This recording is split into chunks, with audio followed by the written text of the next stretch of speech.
selitkan sikit lah atau kira pendek lah. Biasanya di surau dulu pun, surau saya dulu belajar kan, bila waktu Ramadan tazkirah ni tak berapa dibuat sangat, tapi memandangkan saya nak berselitkan untuk meraihkan tetamu kita daripada Melaka, daripada KL, Shah Alam kan, kita buat sikit lah.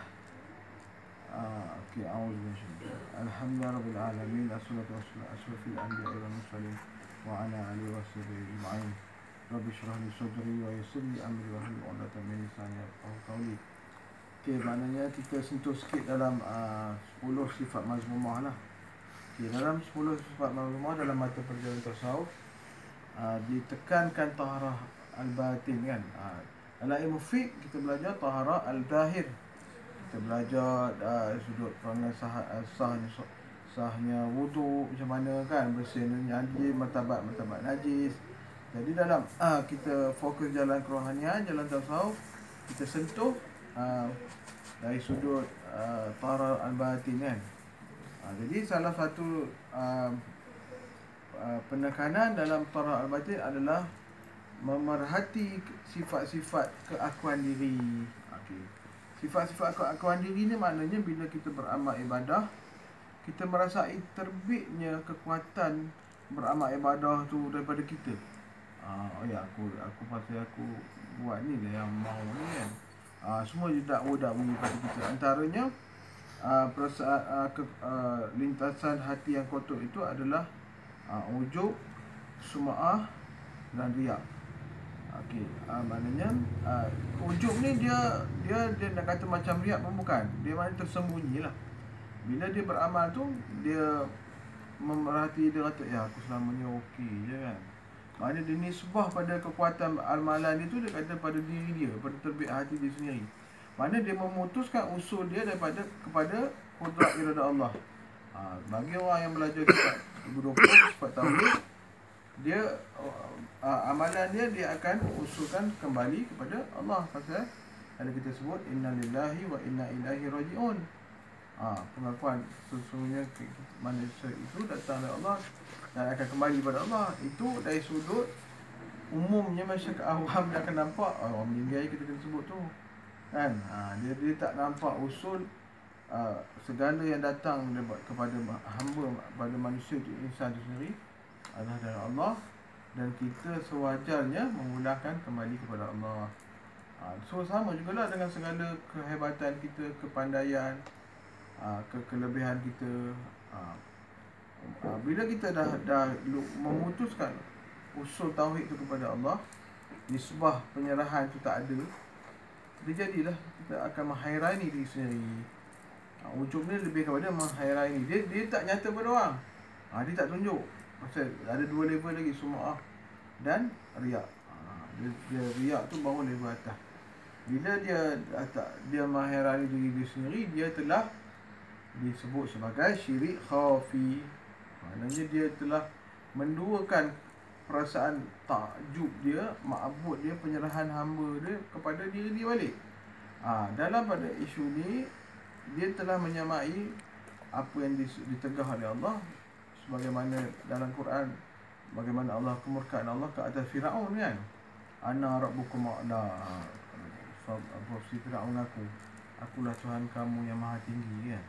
Jadi sebenarnya kalau kita tak tafsili ataupun memerhati sifat-sifat mazmumah yang tiga ni tadi, kita akan syirik khafif secara halus.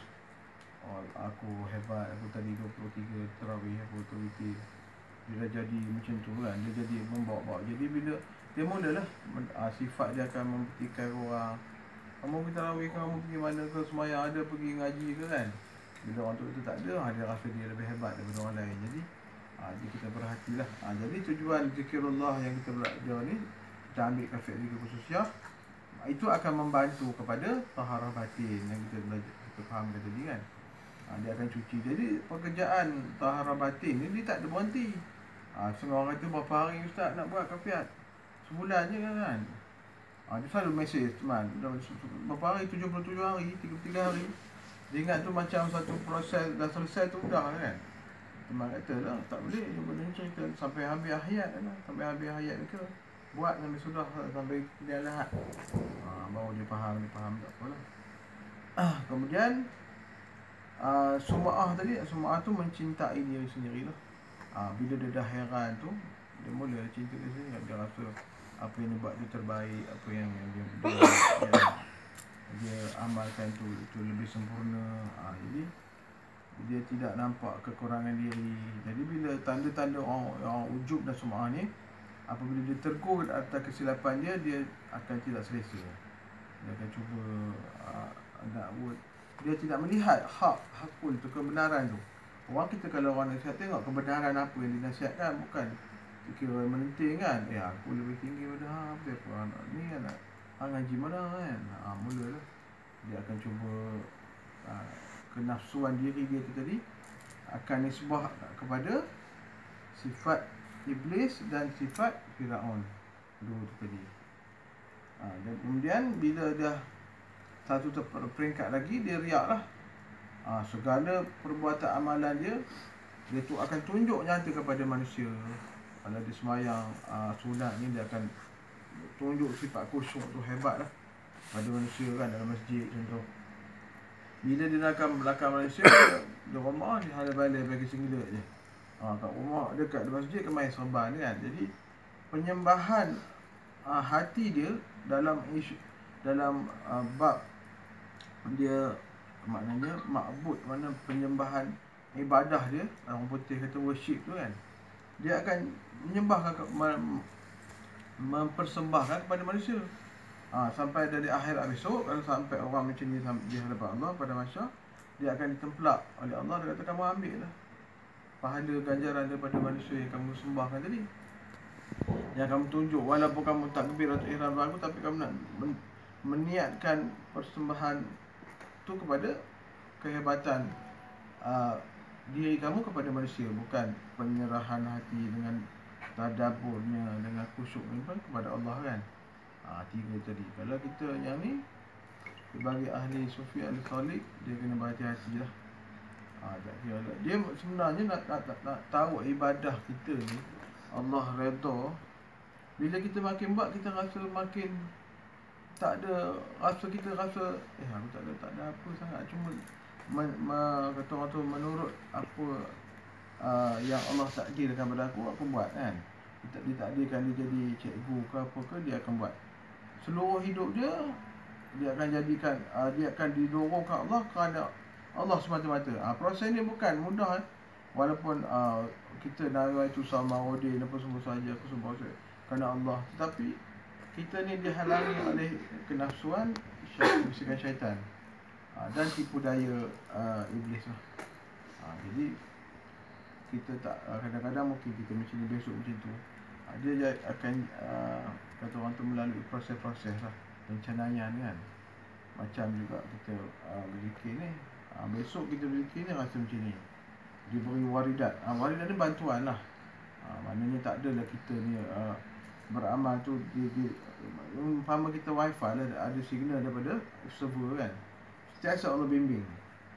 Dia kadang-kadang Allah bimbing melalui lafaz seseorang, lafaz ustaz, lafaz guru, semua bimbingan Allah, cuma ditajalikan, diwasilahkan dengan alam. Itu pasal guru teman Syekh Basri tu ada pesan, kita kalau beramal jangan serah diri pada alam. Dia kata guru alam, apa nama tu, kitab alam.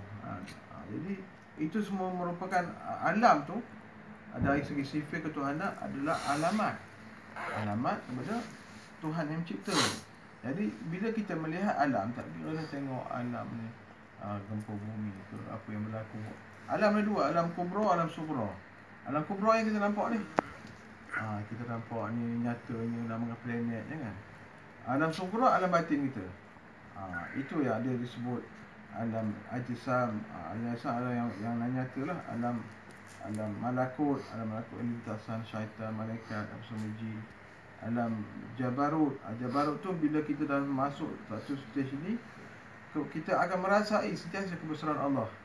Kadang-kadang dari sudut perjalanannya, kalau orang yang berzikir Allah, bila dia berzikir membenamkan kalimah nur, kalimah kepada qalbi dia akan nampak percikan nur, cahaya. Itu alam jabarut lah. setiap benda yang dinampak adalah merasai kebesaran Allah. Kalau orang dari segi masyarakat umumnya tengok langit tu ada alil alam, tu kira proses alam je baru lah. Dia rasa kehebatan Allah apa semua. Okey, masuk alam lahut ni semata-mata ketuhanan. Jadi dia tidak ada nyata dah kemakhlukan. Yang tu lapis dia banyak lah. Alam lahut tu maknanya alam semata-mata Allah, semata-mata diri dia kan. Itu panjang cerita lah. Itu lagi dalam dia punya kupasan-kupasan ni. Jadi siapa yang dalam kitab-kitab Syekh Fahim Bani dia akan terangkan martabat 7. Itu lebih kepada panduan-panduan lah untuk kita kalau kita jumpa stage ni dari segi perasaan, tak adalah kita rasa apa benda pelik ni, sebagai guide. Sebab apa, dalam alam proses menuju pada takarub ni, syaitan, iblis sentiasa berusaha untuk menggelincirkan. Sedangkan Syekh Abdul Qadir Jailani pun, walaupun dia Syekh besar, Syekh Wali Kutub, dia pun nak ditipu oleh iblis kan. Dia kata, wahai Syekh Abdul Qadir Jailani, kamu tak perlu lagi dah. Dia kata, ibadat ni kamu dah telah diakui Allah sebagai ni kan, gugur taklif syarak. Dia kata, maknanya tak payah sembahyang, tak payah apa kan. Dia ludah dia ingat aku ingat kamu nak tipu aku kan.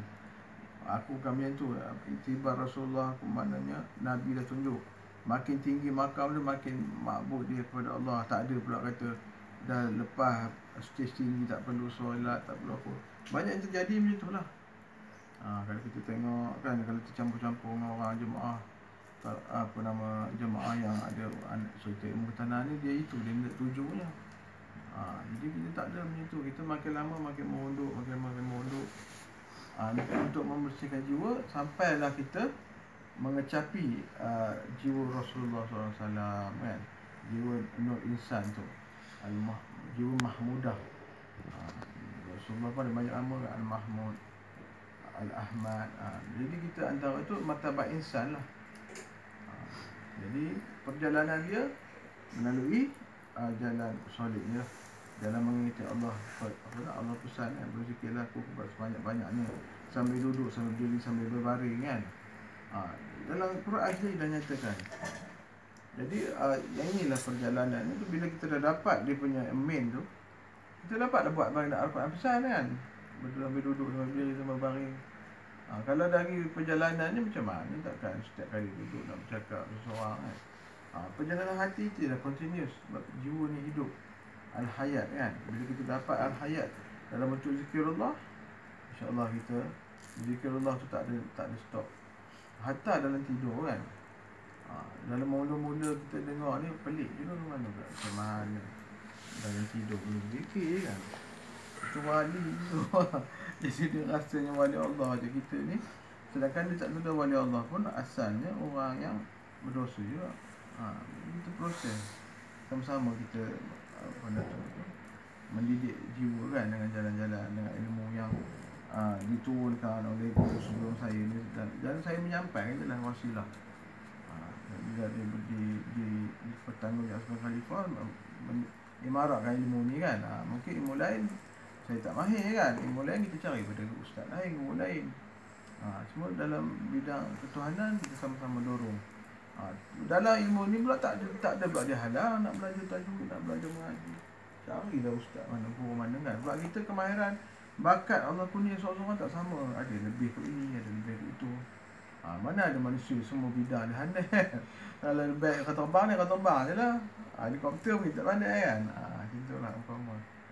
Jadi tazkirah ni kita buat ringkas je lah. Jadi insyaAllah kalau ada kawan-kawan yang baru sampai ni nak bertanya ke, hari petang tadi kita dah buat sesi kan.